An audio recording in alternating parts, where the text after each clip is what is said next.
quand vous êtes en face de quelqu'un qui tient votre vie vraiment entre les mains, mais alors d'une façon absolue, c'est-à-dire qui d'un claquement de doigts peut vous envoyer à la mort, je pense que ça développe en vous des sentiments extraordinairement complexes vis-à-vis de cet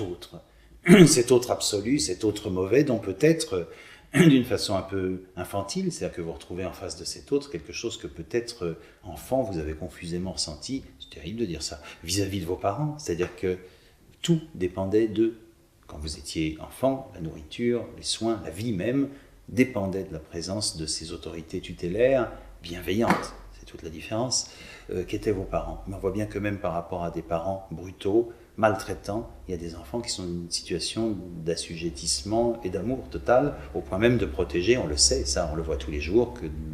des enfants battus et extraordinairement maltraités et sadisés font tout pour protéger leurs bourreaux. Parce qu'ils sont dans cette relation extraordinairement complexe, et surtout ne pas généraliser bien sûr et en faire une règle générale